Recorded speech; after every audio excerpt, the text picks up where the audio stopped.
Okay.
Hi, I'm Master Lukey, and this is the Dino Bunz assembly line of ingredients.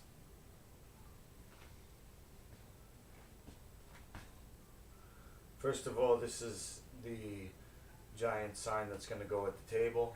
This is for the open air, Garden City Open Air Market, right? Quinoa is here. I got a bunch more in here. Been soaked. Quinoa, zucchini, buckwheat, pumpkin seed, soaked.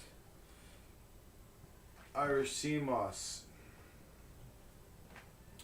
chia, nutritional yeast. Okay, I took apple cider vinegar out of the recipe as per my dad's request. Celtic salt, a bit of baking soda, Vitamix, woo woo, and then the final product, Dino Bunz, $10 on lifefoodcertified.com.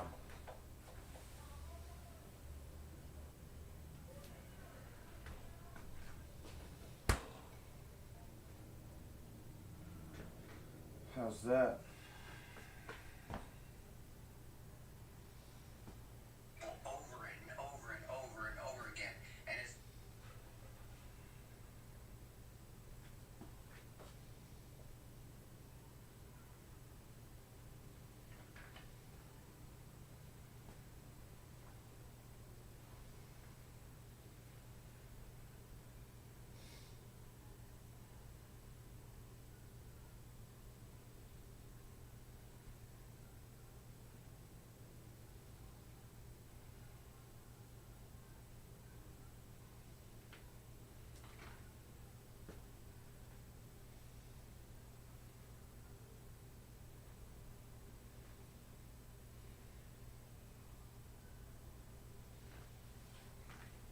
This right here should not be allowed in company. Alright.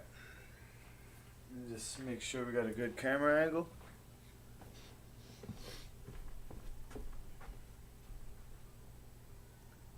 That's pretty good. See chat.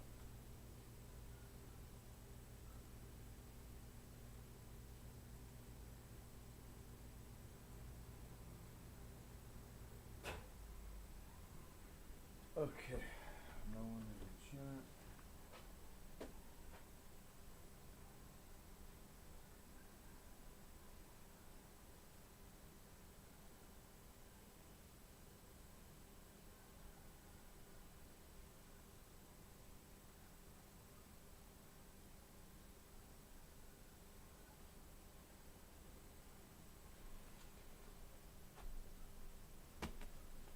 Alright.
Whenever I think of David, it reminds me of my medicine training.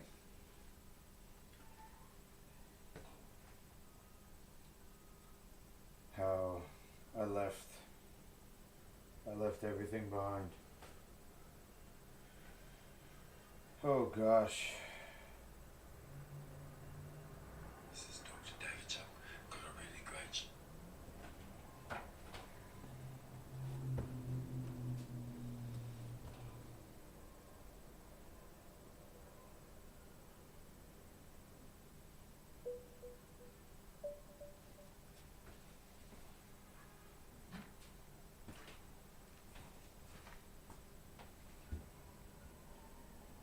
show for you today. We've been talking a bit about eclipse and the eclipse movement. I thought it'd be good for us to actually put... This is Dr. David Chuck. Got a really great show for you today.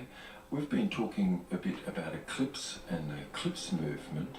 I thought it'd be good for us to actually put some questions and things which we've got from the audience. And Fico, it'd be great if you could share a question with us. One thing we could say just before we get going is that the eclipse movement really is about shedding away things which is old to make way for what's new, really. So that's really what the eclipse movement, I guess, in a nutshell is about. And that's what an eclipse does. Anyway, what might be a question where we are a bit, yeah. Okay, our first question is, how does a transformation occur?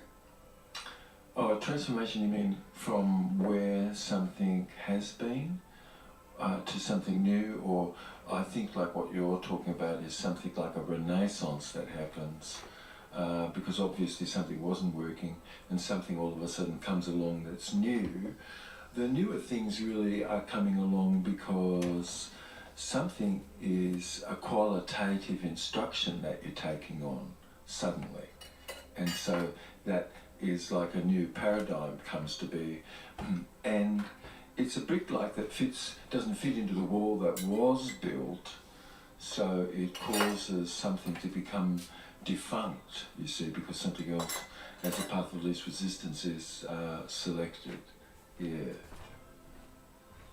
So what happens as we go into a quantum age?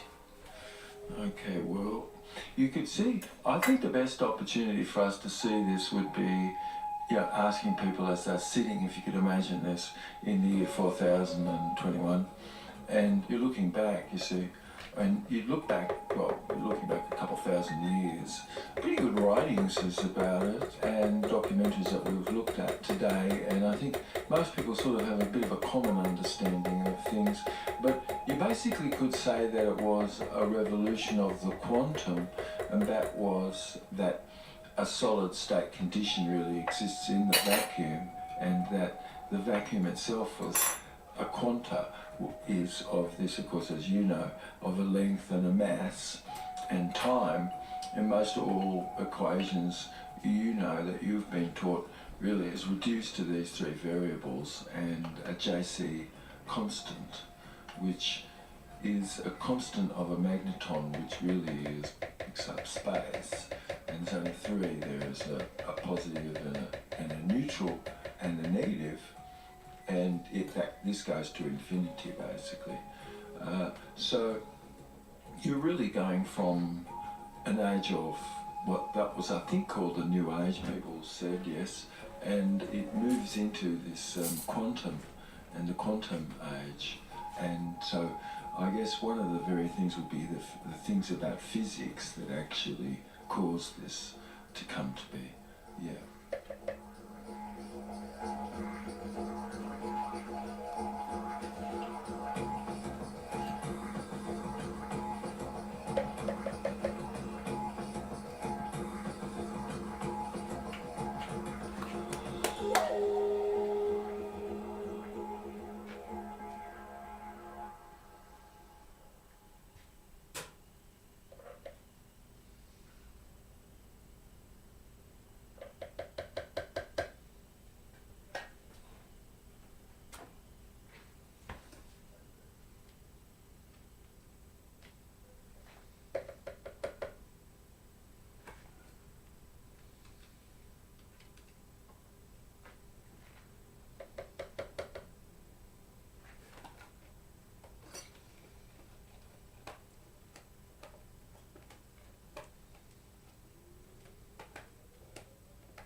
This is Dr. David Jupp. Got a really great show for you today. We're sticking with the topic of truth is sovereign.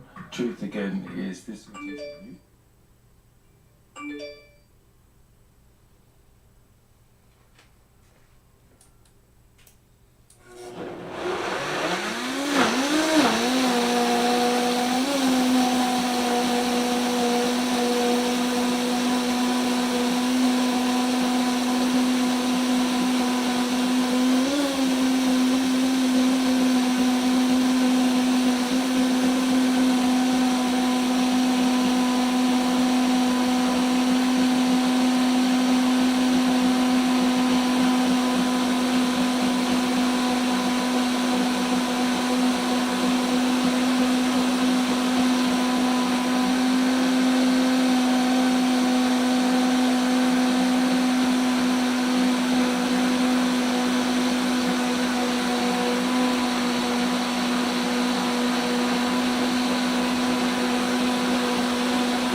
Official, that's the definition of truth. And sovereignty really is yours and my common custom, natural rights and things. Anyway, so we're staying on the topic a bit here where we are, and we've got quite a few questions, matter of fact, that's come in and things. So let's hear one of these questions for Coyote. Back in 2021, was there some overall force shaping what everyone was looking at? Wow, okay.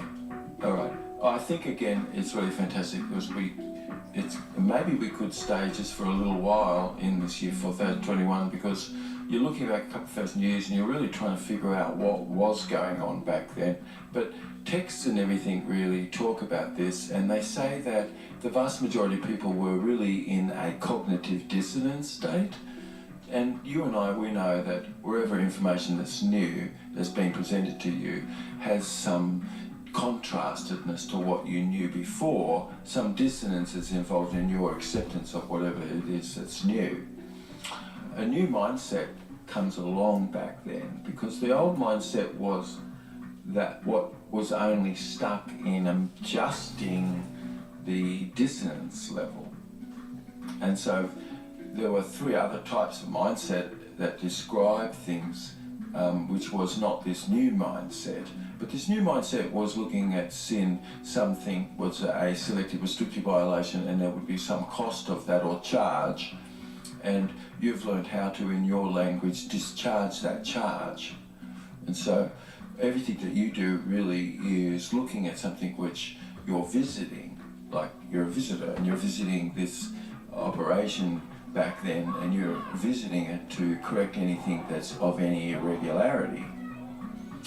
So I know that, like what you said, is back then things were extremely primitive, and you're looking at something from some caveman types of gesticulated muddy wand, and people were lemminged, and how could people have been lemminged? And you're really talking about a system, and certainly you're talking about people as well and their own thinking, but not necessarily including everything.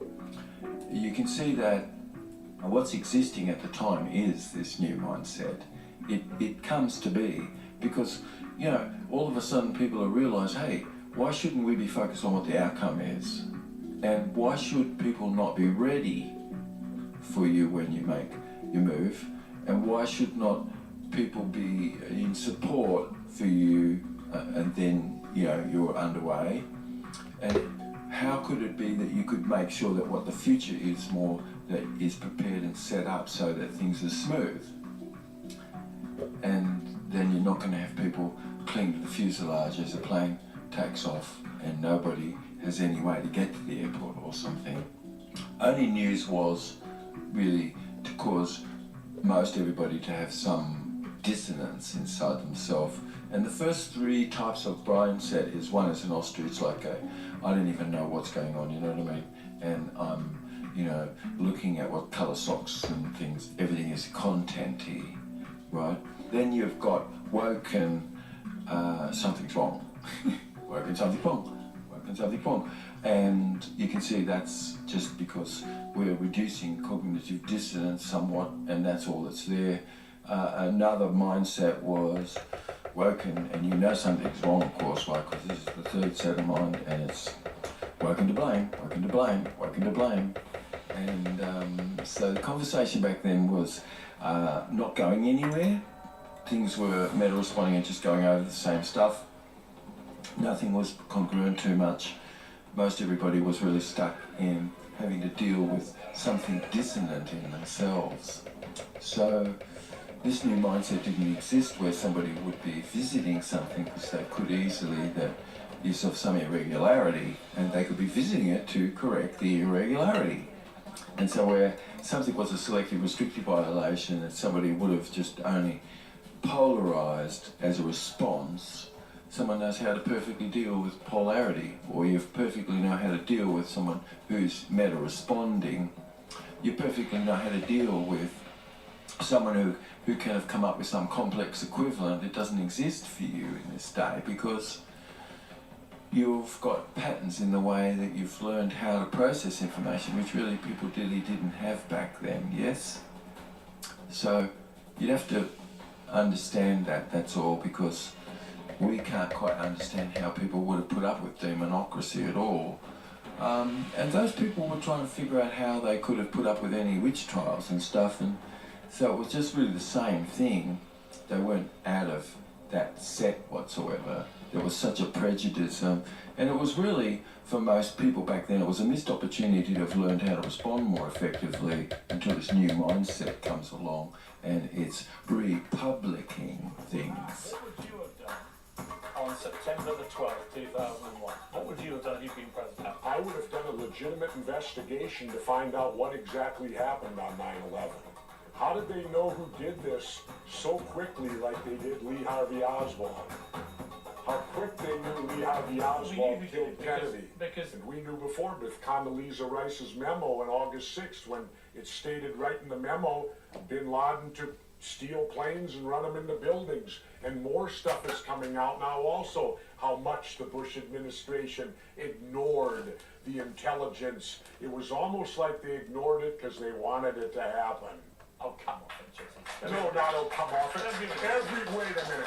Every war thought starts with a false flag operation. You can't, in all seriousness, sit there and try and make out anybody. Okay, let me ask you this, Piers. Wait a minute. Let me ask you something. How much studying have you actually done of 9/11 other than what the government's told you and what mainstream media has told you? I've been studying it for 4 years. So the debt which you have is expressed and you discharge in your own self. And so any selective restrictive violation where you own your communion, you have a great capacity to move around and dance around and really stay more centered in your own self, where others in the past could have been just taken over by that stuff because they really didn't have this governing sense that we've been talking about. Anyway, I hope this has answered that question. That's a really great question. This is Dr. David Jupp. We've got some really great shows with you, and really all talking about perhaps truth and sovereignty. Anyway, catch up to you in a future show.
Put all the ingredients in order so I know exactly where I am.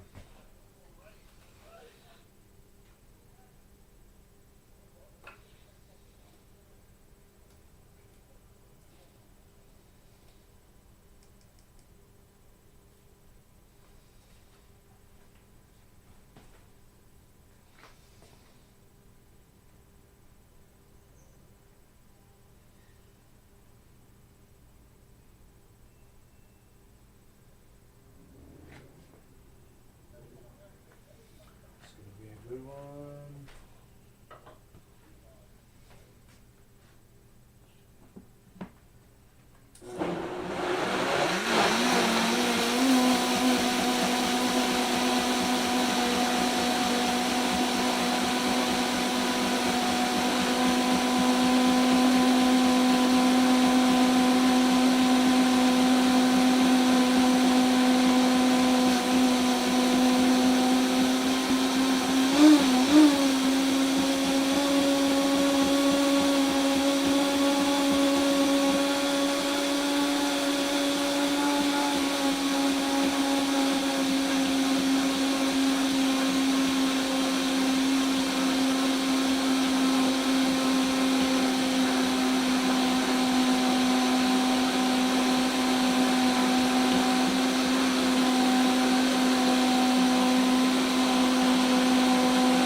Okay, being empty of personal interpretation.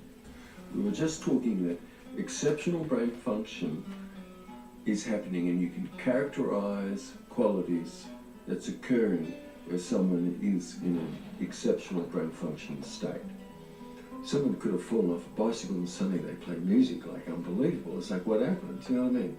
But the person is integrated after that in sound, and they're integrated in their feeling and vision. Something's occurred which opened up often corridors where light just floods into these corridors and opens up, lights up the rooms so that you can see things suddenly, and the mind can then perceive new possibility as a result of this experience. And so 3 centers of your brain are basically quiet.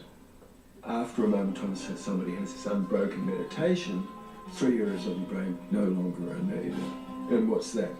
This is the areas of your brain which is criticizing and has a lot of don't, won't, can't, should, must, try, but only, and things, which isn't an exceptional brain function. It doesn't mean that who's exceptional isn't critical of their own thinking.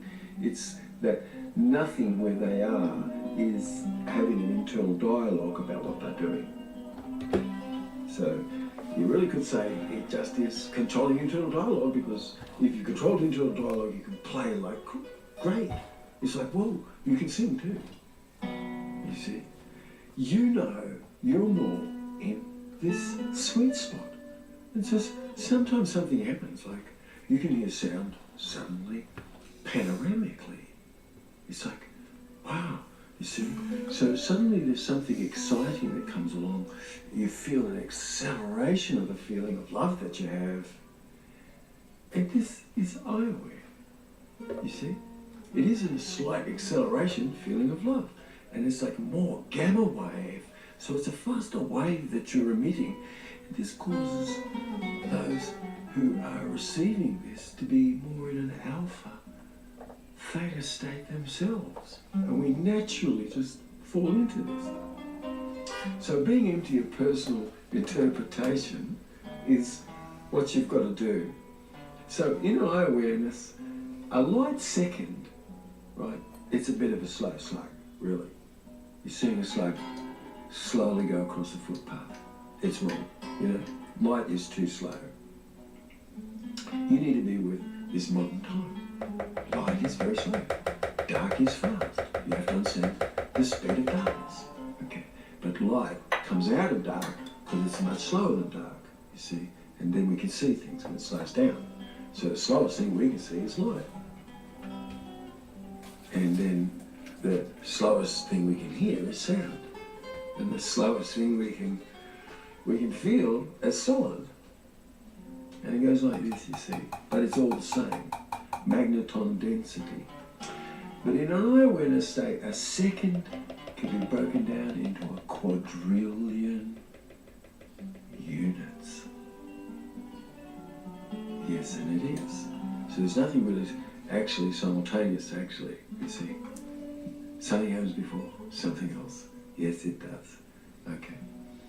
So in a JC quanta, which is a jump constant, a constant really is something which is forever a universal condition as an axiom.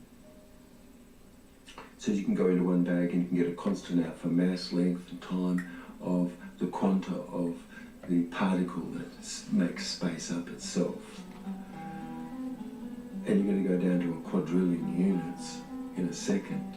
And so within that moment, there's many, many messages that went forward or went back, of course, and adjusted what came forward in a light second. So eternity really is you slowing light down as a second and deciding ever more by having time in there and having space. So for you to succeed, you're expanding the things which was contracted. You're using your vestibular sense to move out of wherever that was. You've got this movement in the vestibular sense which is being applied, and you're more in your inspiration, which is your breath in through your nose. And your state of consciousness is more to your inspirative breath through your nose. It's lengthened. And this is starting to tap endogenous opiates. It's going to tap beta endorphins, which is natural opiates. It's tapping amphetamine, because it's like you're anticipating having a really good meal and you're having these feelings inside.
neurotransmitters and substances are being created which cause you to be more integrated.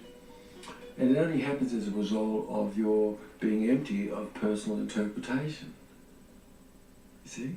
So, as you're receptive in life, you've controlled internal dialogue, because internal dialogue can take you out. And this whole work really is about you being empty more, not really having any internal dialogue. And so you have an infinite capacity, yes, in this state, to be flexible. Yeah, whoa, to achieve your outcome, you see? Because what's there? Nothing. You've got emptiness inside. Can anything stick? No. Does everything just pass through you? Yes. Does anything affect you? No. It's like, okay. It's like, why? Because you've got this empty center point inside, and the only thing you have there after that is affection. It's like, oh my God. You can't say, well, that's it. Just these two things. Being in balance with each other, though. What? It's like called perfect detachment, you know. So tracking, you know, territorial distinctions is really what this work is a lot about. And distinctions exist of this territory that you're in awareness, which we've been talking a bit about. And this first is about your being empty of your own personal interpretation, you see?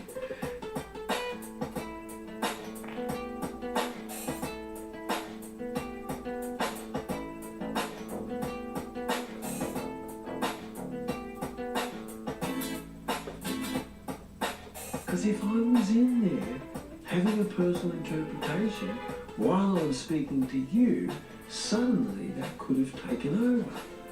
And you can feel if it does, you see. So, yeah, you know, the most important thing is for me or anyone to be able to have listened speech so that what's being said is being drawn from your ears, the listeners. The listener's ears is drawing this out. And you yourself, the speaking, you're just over there somewhere looking at the whole operation, but basically,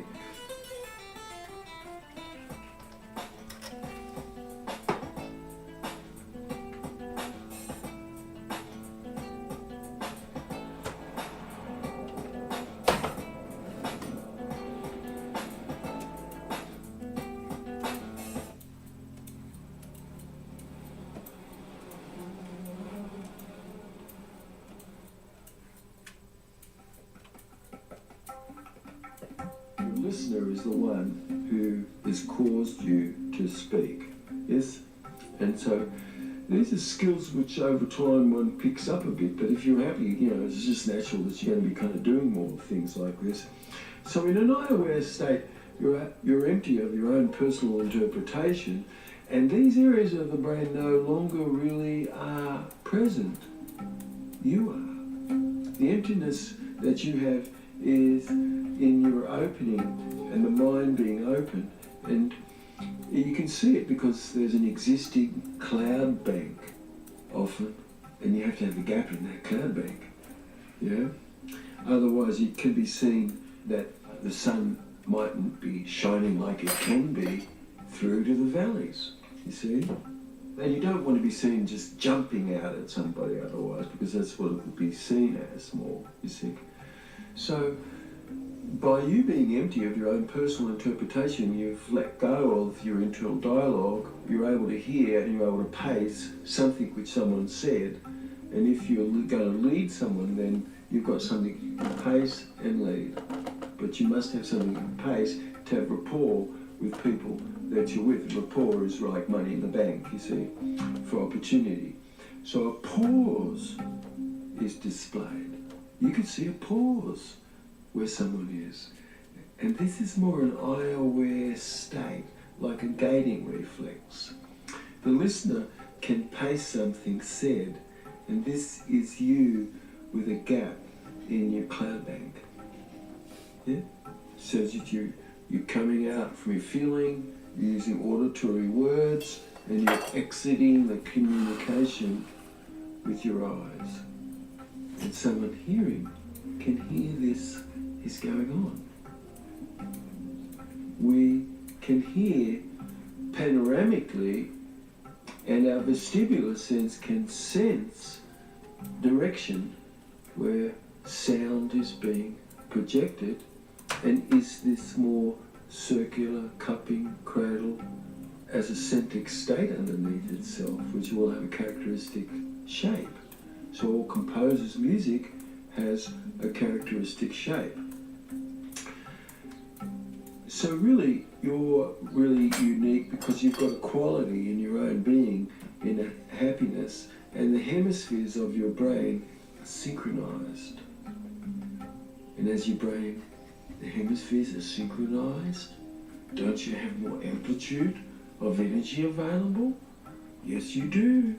A lot more, because their synchronization of your hemispheres creates this higher amplitude for you to have. So these are territorial distinctions about your knowing, you see. And you can start to be interested more in analog sculpting, and analog itself is what we've been talking about, which is non-verbals, and having greater ability in this area, you have a better capacity to clear away, or where there can have been an impoverished map somewhere. And this work, isn't it? Because you can use this. Why? Well, because people's map of reality could be embellished. And they might have an impoverished map, so it's not helping any of us, all of us. We need to be out of quorum sense. So being aware really what's real versus what's fictional. And so you're into being inside yourself where you're examining the generalization that's being used, and is what's relevant given to you. Can there have been things which should be, but it's not a proper generalization. So as you're looking at where the generalization is, because that's a brain process which you and I use. So there's 3 brain processes. Generalization is one. You have to delete a lot of information, don't you? So it's sort of like whether you've got selected information or not, you see? And then you're constructing things as well. And so how is what's there constructed? And is this valid? So these are areas which you can go into, because inside there is where you'll find the information that's needed. Because where I've generalized and you point out that the generalization might be weak in some area, great, because that's the map that I've had, and it came from a generalization. It came from me having deleted information, which when you shared something with me, all of a sudden I knew something more than I did. It's like, well, wait a minute, now let's jump with this. This is right on. So being open is where you don't have any internal dialogue, and to do that you really have had to be empty more of your personal interpretation of things. So no barrier is, and you have intimacy with a subject. No barrier is, you can explore some realm and you can go into the depth of it, because you'll be intimate with the subject. But where any barrier was, that would be a barrier to the intimacy that you have with some subject that you're investigating and that you have some devotion of your attention to in how you're serving. So eye awareness really is a state of progress in knowledge, and over time you become more super conscious, of course. So your form really in being empty is your personal interpretation. So your personal interpretation, which is empty, says you're not interpreting anything. It's just like the leaf fell outside the window, and it's empty of that except the leaf fell outside the window. No one's interpreting it. Someone walked across the floor, and they just walked across the floor. Nobody's interpreting things, you see. Because within something, something is. And you and I, aware state, can see what this is. So a leaf falling outside a window is simply a leaf falling. And it isn't present where you are to have fallen outside the window for you to have a personal interpretation about that. It didn't fall outside the window for you to be having interpretation as such, you see.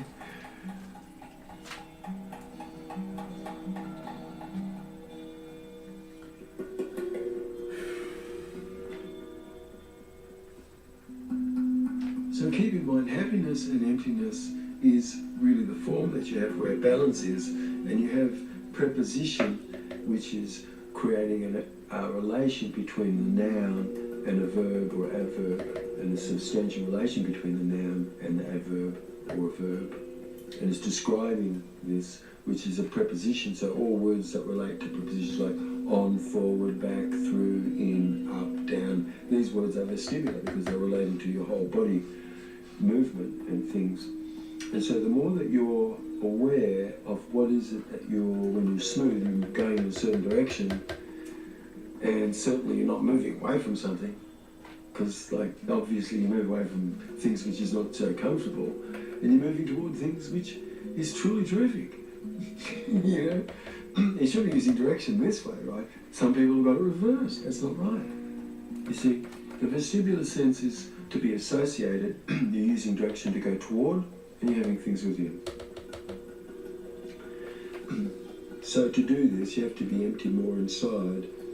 But otherwise, beyond and during and while and with are all examples, of course, of vestibular prepositions. You start to have the ability to start to track what is, where somebody can have a balance more, like a colour like presenting pink might cause someone to completely come back to normal inside themselves. Showing somebody like a picture of themselves which is white might cause them to feel, uh-oh, there's a lot of fear going on. So the colour has its submodalities, and the way that you present things, every single thing really is some language, actually.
Learn how to track and learn about these territorial distinctions that we've been talking about, the vestibular sense, and how the vestibular is used So as you're moving forward and you're having things within, you're more associated to whatever it is, because that's the direction in association. Dissociation would be all things where direction is being used away from, outside, and off rather than on. So on is more associated, off is more dissociated. And you have to be able to associate, dissociate to subject matter, but basically in life you have to be more remained in an associated state, basically. So you're really learning about how ongoing the vestibular sense can be used. So spatial orientation that you've taken could be internal or external, and it should be a 50-50 thing. So someone's orientated external and they have an internal orientation as well, good. And also to your referential index, where did you get the information from? Did that come from you or did it come from somebody else? You should have a 50-50 relation there. You should be able to say, you know, be open to anything 50% exact that somebody says to you, and you should also have an internal reference. But what would it be if you only had an external reference, you didn't have an internal reference? And what would it be if you had an internal reference but no external reference? You see? What would it be if you're only externally orientated, which many people are in their youth, and finally they become able to go more deeper inside and they turn inward more? But what would it be if you were only inward and you never ever were able to be, you know, in the world? See? So balance, it's a 50-50 relation, these things. It's about internal orientation and external orientation, and internal and external referential indexing and things. So to be able to do this, you only can do it as you're empty inside. You can't be doing two things at once. As something was written on a piece of paper, you don't want to write over it. You have a brand new piece of paper to write something down on, and the same with a recording or anything else. Anyway, hope you're having a wonderful day as you're listening to this, and look forward to catching up with another show coming out of this little red book.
Joshua Morrow. See you when you get back. This is for the farmers market on Saturday. It's actually an open air market, not exactly a farmers market.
Shit!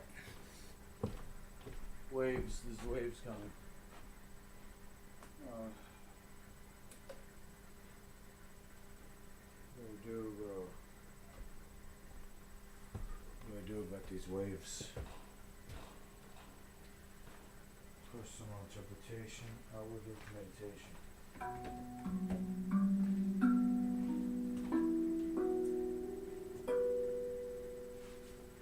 Many people have asked me about eye awareness and what is this outward lived inner meditation which is unbroken. It's really first, of course, about you knowing that our original state really is a playful state and that you could be dwelling here in heaven as this is the space between two children which is playing. And eye awareness really is having an empty centre and simply having matter as care around this. And I is as space is as the stellar universe is, and am is the body which you could look and see all the matter which is care in the universe, that is your body. And so could you have a framework for change as you move more towards eye awareness? That's what I thought might it be that we could talk a little bit about. Because it's about you learning how to be more integrated and associated and congruent. And integrated is where you've got pleasure and interest that cause whole brain patterning. And congruency is a parallel processiveness. Associated is you having learned how to use direction to move toward what is is your outcome and have this within you. And so you're congruent, you're integrated and associated and congruent in life more. And how do you go about anything is really something, isn't it? And so the very first thing, of course, is that you could have a beautiful gamma wave that you're emitted and emitting. And this happens actually if you could remember the first moment or moments wherever it is that you greet people and you can open a door or you see a door being opened and people are greeting each other. And you can see that those have this beautiful feeling of acceleratedness of love inside. And wherever someone says you hold tight to the feet of this perfect master, this is really about the master of self and how you're keeping self company. So if you frame things, which really just is like framing means that you've put some meaningfulness by putting a frame of reference around something, it's possible for you to change the meaning of it by changing the construct that's within to be meaningful more, or putting it in another context which causes what you're looking at to be more meaningful. And as you're in the superconscious state, you're applying quite a few things, of course, eye awareness and knowledge, and this causes all else in the vicinity to fall more into an alpha theta rhythm around. And that epsilon wave which we're talking about is really a wave which is evident where genius is being expressed. And once you're in this visiting frame, we'll call it, and you can say that each frame is concentrically moving inside every other frame, and the next frame that you're moving into is a resourceful frame, because that resourcefulness is really causing you to be more in a whole brain pattern state, and you're more flexible, and you want flexibility in the way that you go about doing things. To be able to have trust, which is the next frame in, you've really got to establish good trust, because as you go further in the frames, you're moving more into an outcome, and you're learning how to have more of a well-formed outcome. And after this, you've got a frame which is about your capacity to be able to co-create with the parts. And once you've got this frame, you're going inside further to another frame, which is a challenge frame, because as everything is at least involving 78% of your nervous system, it's going to get the change passed on, because there's an all or nothing in an axon hillock of your nerve, which sums all excitatory and inhibitory axon potentials, and it sums them up. And so if it doesn't make 78%, it won't have a large enough population of cells in the head to affect change. So you can see that you want to elicit a challenge where anyone is as a frame, and that challenge frame gives you a greater sense of acceleratedness to be there for yourself. And so you up the ante by giving it to someone to feel how that is for themselves, and you're challenging to make sure that you're getting the full dollar behind the change where you are.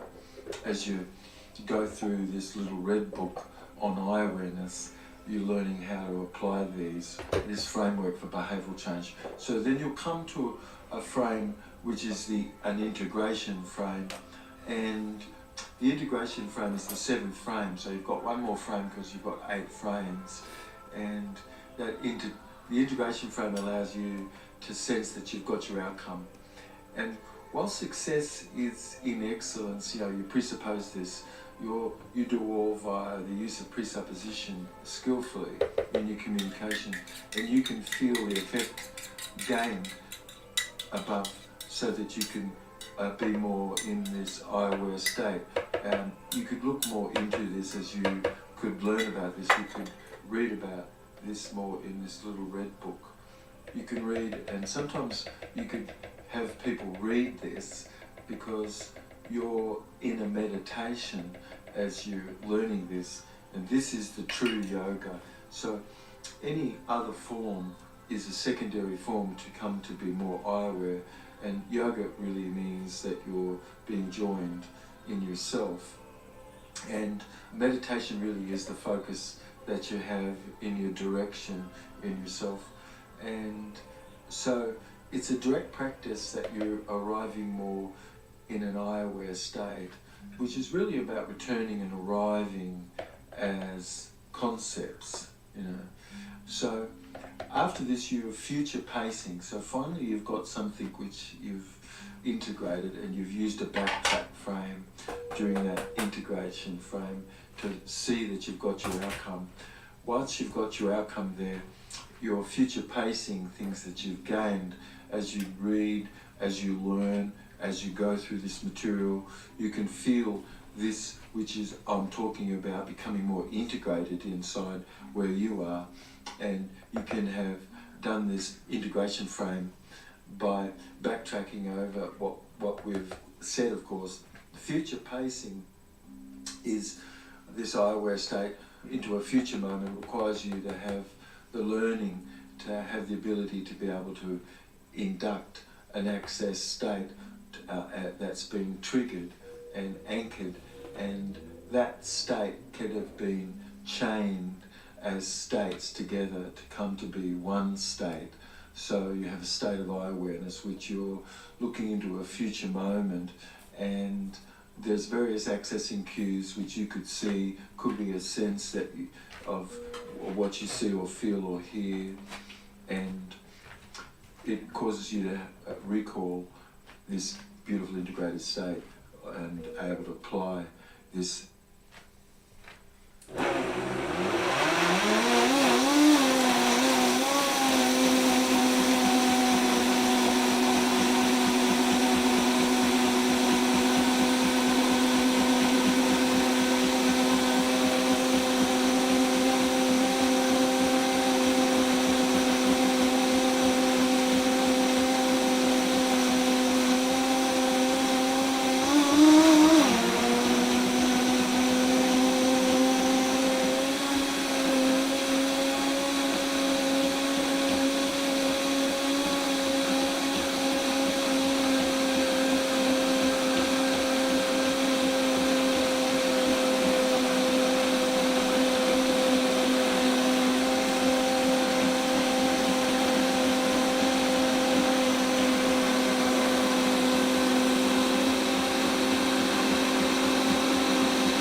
Future moment, as you look into a future moment, and you can see yourself where this is, and you can see things from your own self where you are that trigger this.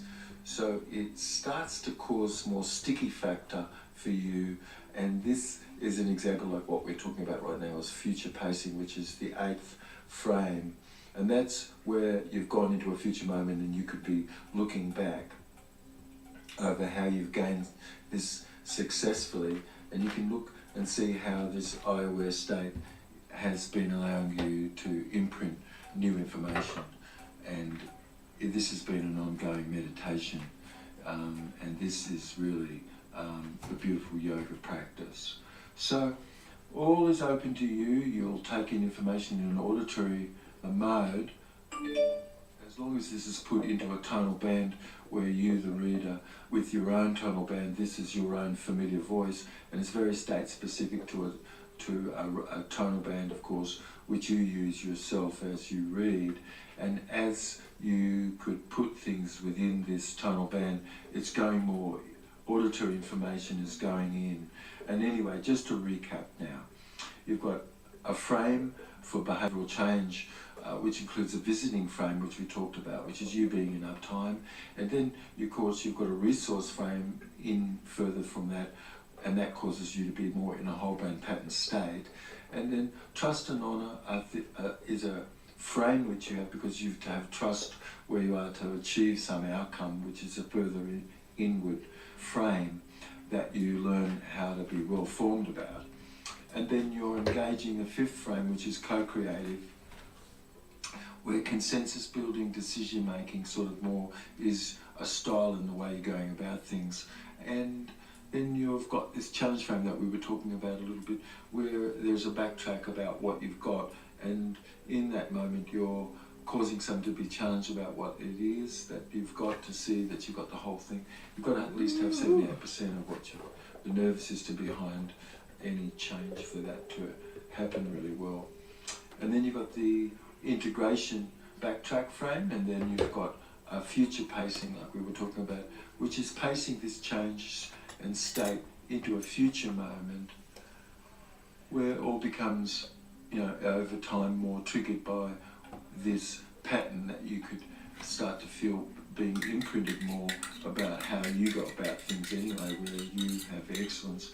And this is called a leverage inductive process, which you could learn a little bit more about this technique in whole brain functioning manuals, as this little red book.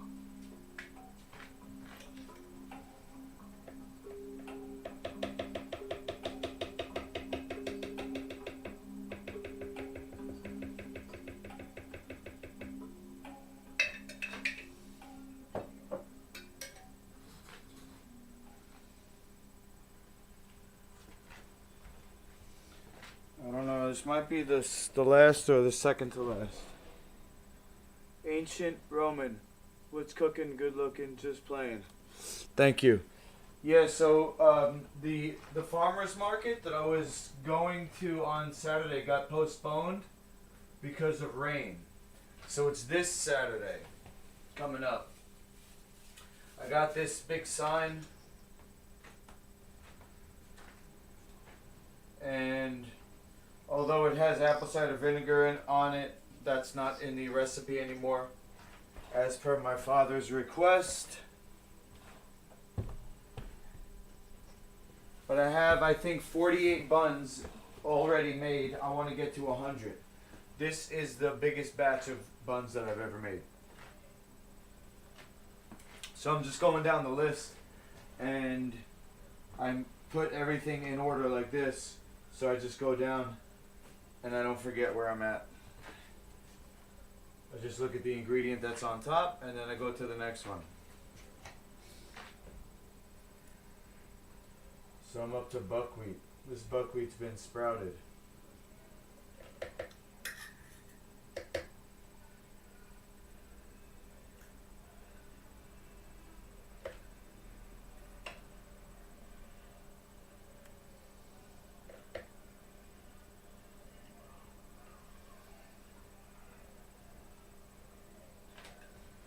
Sprouted buckwheat, activated pumpkin seeds. I mean, this recipe cannot get any healthier. You know what I mean? 3 cups soaked quinoa. So there's 1.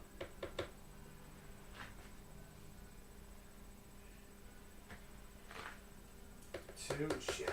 Go slower. 3.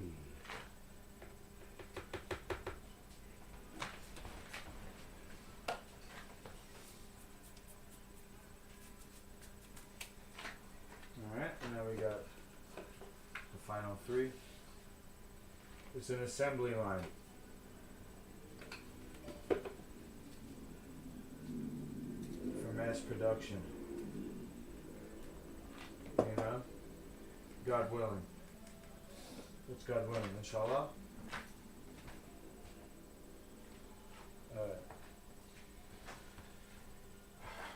God willing, God willing, God willing.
second phone to pull up the chat. Okay.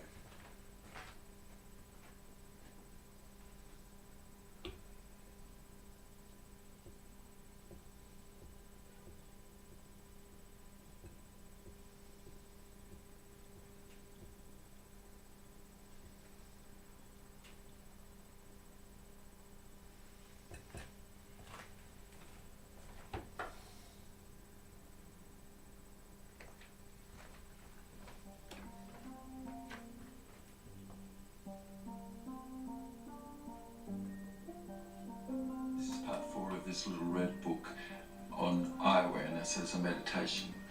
And it's really about the body as the mind's experience of itself in eye awareness.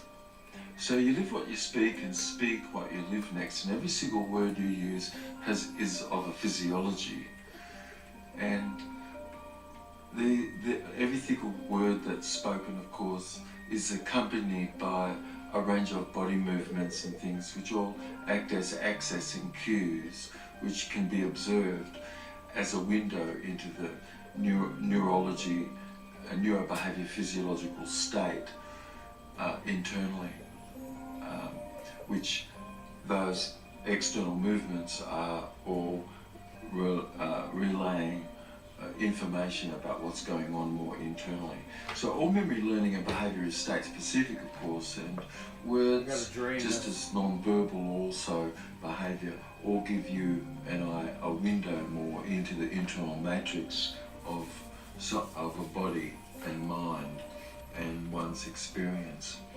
So whole body calibration is you having a capacity to learn how to observe whole body movement and body part movements, and look at these and see how they act as accessing cues into the neurology that's being used underneath to access information that's wherever it's beyond your present sensory awareness. You go through a series of accessing cues to access this information. So all of that is internally driven, that you're observing, and tracking is observing patterns of whole body movements to get a literal metaphor of the deepest of other than conscious processing within someone.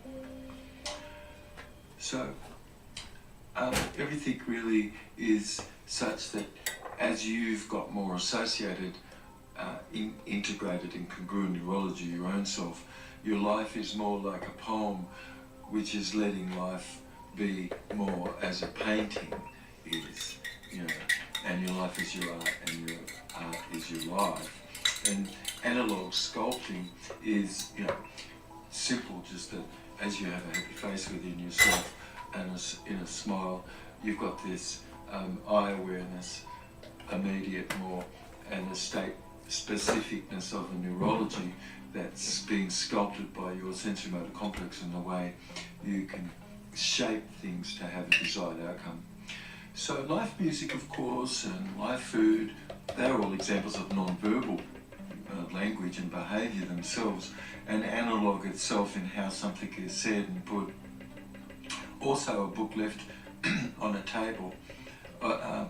Anybody could pass by it, of course, and observe the cover and the title, and this is sort of really you using analog sculpting to cause someone to have a subliminal communication about something, or even conscious. But all non-verbal can be made use of, including your body position and posture itself, and this is all analog sculpting.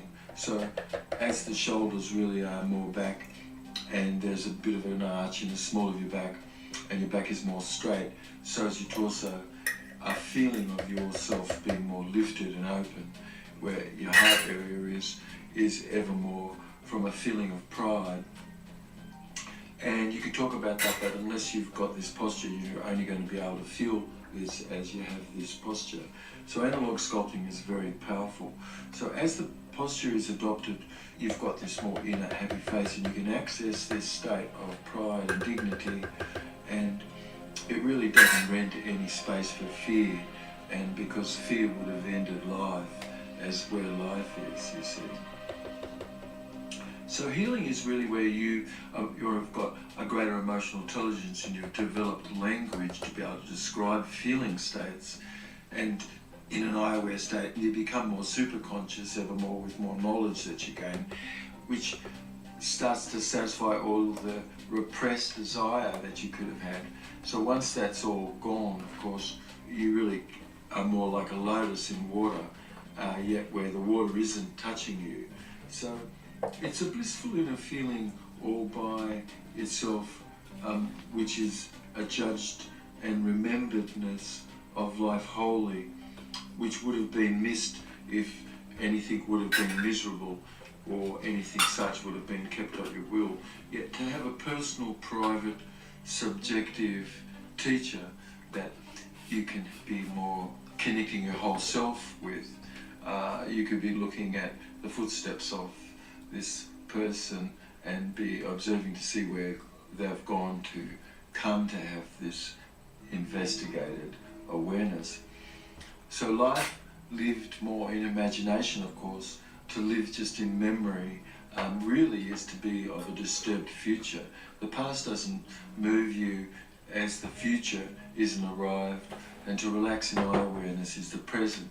You don't have to knock to ask or search. It's just a certain thing that darkness is needed. You can see the stars, of course, and you consider a metaphor that you're sculpting analog to access state-specific behaviour in an eye-aware state. In an unbroken affair, of course, love takes courage, as awareness is of an absence of ego, as darkness is the absence of light. Availableness is really a vessel that you've kept buoyant, if you could imagine your heart such, and that it's keeping water out, just as fear it doesn't rent any space for. So to be happy in eye awareness, really, there's no comparison that exists. No superior or inferior state exists, and you're living in a world remaining untouched, and you remain in such, you are in the world which doesn't really, as a world, remain in you. For existing in rebellion to anything such like that, you'd have under negative economic inductance, like in the moment where this is being given to you. It's really like a war is being fought for people's mind, and the greatest creativity can have been really to have risen as a body is the mind's experience of itself in an eye-aware state, because who is great always is you who comes up against something great. And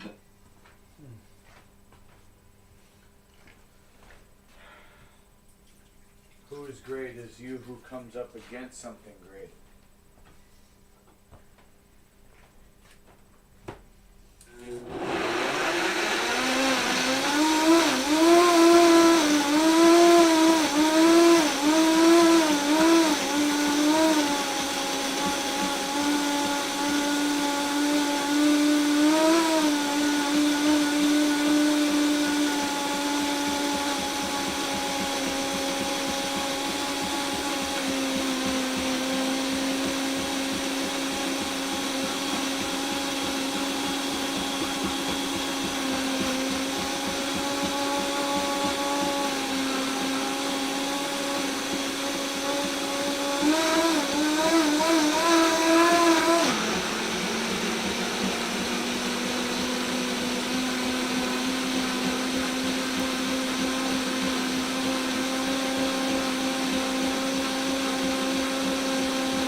was the farmer's market?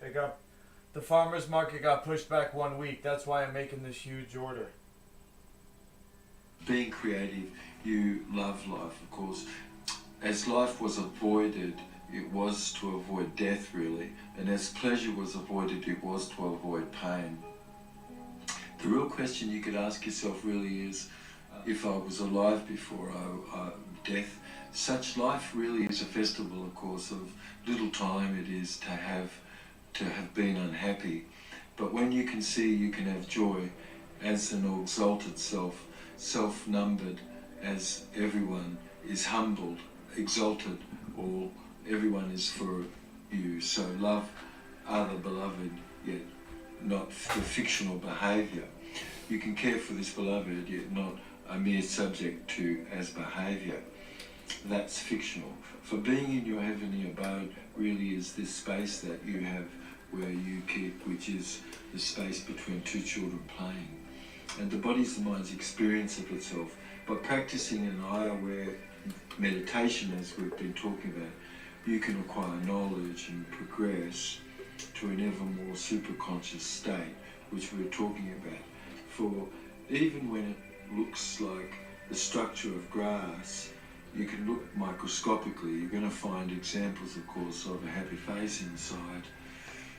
And what like energy summons like energy back, and it's an interesting thing that wherever you look at the grass, you're going to find a happy face.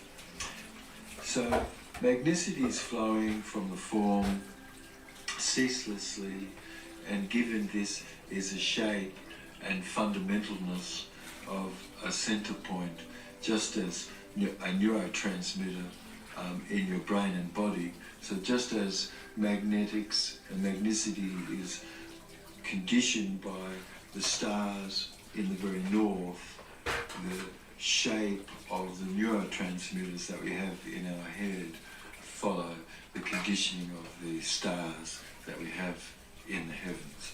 Anyway, I hope you've enjoyed part 4 of this, and I have a small part 5 left.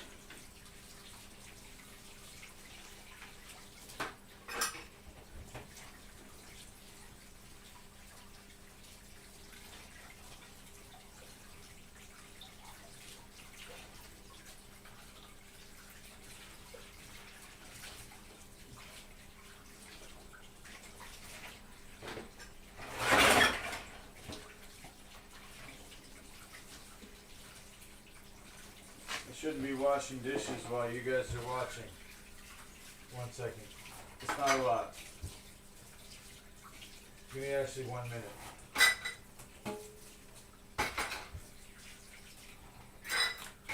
Utensils.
Okay.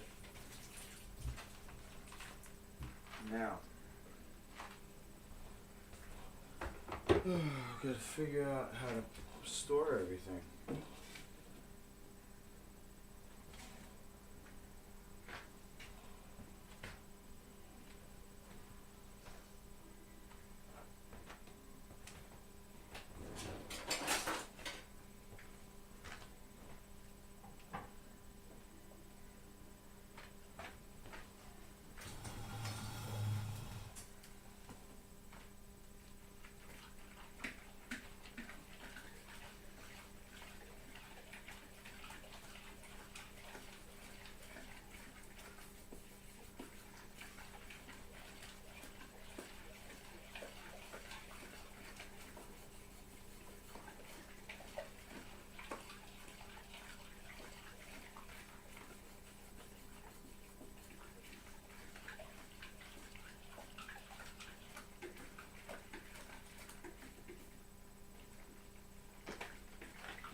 here, I'm gonna put the towel over, let her breathe, and later I'll start to bake. Just FYI, I'm gonna call the big ones Mega Buns, and I'm gonna make a new one that's called Dino Buns, which is gonna be way smaller. It's gonna be like basically 1/3 of the size. Those are gonna be Dino Buns, and then the big ones that I've been making are Mega Buns. Still gonna sell the big ones that I made. So that's it. Over and out. Gotta clean up now.